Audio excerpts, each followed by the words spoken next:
فشلنا في رقمنة وزارة العدل على جميع المستويات، على جميع المستويات.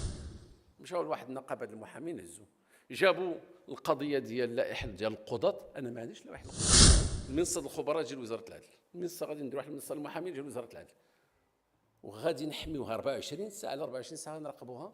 وعينت الموظفين ليزانفورماتيسيان اللي غيجلسوا ويجلسوا الليل والنهار يتبادلوا فرق ويراقبوها ويتبعوها باش الا انت في 12 جوج، لان دابا القانون تعطيك الحق دير الطعن في 12 قل القسم بالليل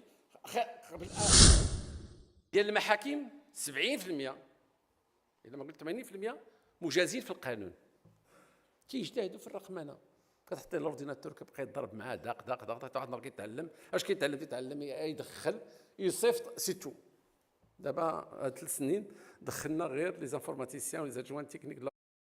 دابا هاد 3 سنين دخلنا غير لي زانفورماتيسيان ولي زادجوان تكنيك د لافورماتيك باش نحبس هاد القضيه هادي. ربما فشلنا في رقمنة وزارة العدل على جميع المستويات، على جميع المستويات. خلونا من الهضره، ما دخلوش عندنا حنا، دخلوا لواحد النقابه ديال المحامين وداو المعلومات. حنا ما دخلنا، حاولوا عندنا واحد النهار داروا معنا 200 محاوله، كانت المعركه معاهم في الاورديناتور.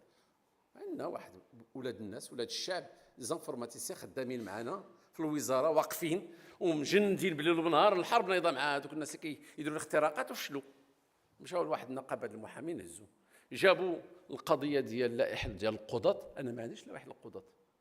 انا نهار جيت درت الطلاق 3 مع السلطه القضائيه. حتى القضيه ديال مكتب القضاة وقسم القضاة هزيتو عطيتو السلطه القضائيه، خرجتو من عندي. مشاو الاورديناتور ديال واحد الموظف سابق ما عرفت فين كان، ولقاو دوك المعلومات وخرجوها. وهي اللي سربوا ديك اللائحه القضاة، ما سربوهاش المجلس على السلطه القضائيه، لان ما عندناش نفس التوليفه اللي كاينه في الانفورماتيك. وخرجوها ودخل واحد نقابه المحامين وخرجوها وقال لك لا راه اخترقنا وزاره العدل وهي النتائج وهي اخترقناها. هاد القضاة راه حنا القضاة، انا ما عنديش القضاة، انا ما عندي لائحه لا والو. شوف، ما تقوليش كنعرقل دخول لا باش نسال على الموضوع ديال الرقمنه. وحاولوا قصد باقدر ما يمكن مما املك باش نمشي للرقمنه. الان القرار اللي خدينا في وزاره العدل وخديته شخصيا وتحملت فيه جميع المسؤوليه، الله يجيب طويل الخير.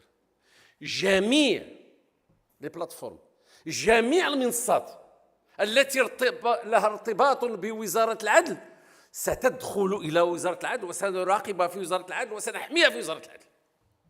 سالينا غادي ندخلوا المنصه المتقين خديت قرار البارح تحت مسؤوليتي باش نحل المنصه. كانوا ما كاينش، ما تسجلش العقود، 80% ديال المداخل ديال العقود ما دخلناهاش للماليه ديال الدوله نتيجه هذاك الاختراق اللي وقع. وما وقعش في المحافظه، عندكم يكذبوا عليكم، وقع في المنصه اللي فيها المتقين. دابا هذيك المنصه غادي تجي لوزاره العدل، المنصه ديال العدول غادي تجي لوزاره العدل، المنصه الخبراء تجي لوزاره العدل، المنصه غادي ندير واحد المنصه المحامين تجي لوزاره العدل. وغادي نحميوها 24 ساعه على 24 ساعه نراقبوها.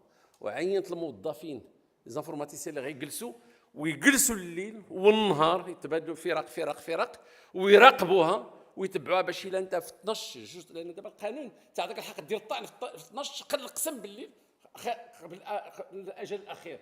ايوا الا لقيتي خسر خص يكون باش يتصلوا به باش يصوبوا ديك الساعات باش يسجلوا الاجراء ويديروا الاجراء.